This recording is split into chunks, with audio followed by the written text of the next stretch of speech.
நான் கீழடி மதுரைக்கு மிக அருகில் உள்ள இடம், 12 கிலோமீட்டர் தொலைவில் இருக்கிற இடம். அதுவும் முக்கியமாக அந்த இடம் வாழ்விட பகுதியை சார்ந்த இடம். தமிழ்நாட்டில் பெரும்பாலான அகழாய்வு நடந்திருக்கு. அந்த அகழாய்வுகள் பெரும்பாலும் பார்த்தீங்கன்னா ஒரு பெருங்கற்கால காலம்னு சொல்லுகின்ற மெகலித்திக் பரியலை தான் நிறைய நம்ம எஸ்டிமேட் பண்ணியிருக்கோம்.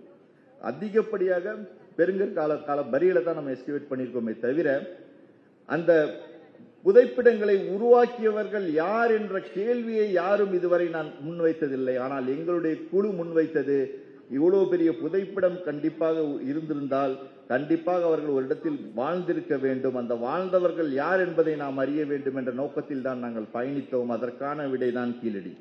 ஏனென்றால் மக்கள் நிரந்தரமாக வாழ்ந்தால் மட்டும்தான் அவனுக்கு அந்த புதைப்பிடத்தை உருவாக்குவானே தவிர, புதைப்பிடத்தை உருவாக்கிட்டு அவன் நாடோடியா வாழ மாட்டான். நாடோடிகளுக்கு என்னைக்குமே புதைப்பிடம் தேவையில்லை. வாழ்ந்தவனுக்கு, நிரந்தரமாக வாழ்ந்தவனுக்கு மட்டும்தான் புதைப்பிடம் தேவை.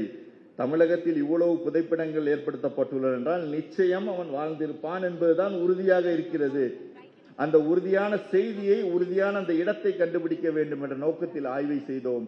அதன் விளைவாக வந்ததுதான் கீழடி. அந்த கீழடி என்று பேசிக் கொண்டிருக்கிறது. ஆனால் நாங்க சரி, இப்ப தமிழக தொல்லியல் துறையும் சரி, கிட்டத்தட்ட ஒரு 11 சீசன் போயிடுச்சு. ஆனால் ஒரு 5% மேல் கூட நாம் தோண்டவில்லை. ஒரு 5% மேல் கூட தோண்டவில்லை. ஆனால் அந்த 5% தோண்டிய செய்திகள் இன்று உலகம் முழுவதும் பேசப்படுகின்றன என்பதுதான் மிக பெருமையா இருக்கிறது.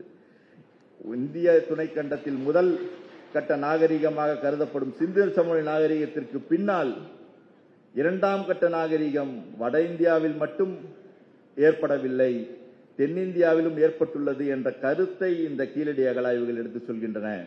நம்முடைய சங்க இலக்கியங்கள் சொல்கின்ற தரவுகளை உறுதி செய்கின்றன.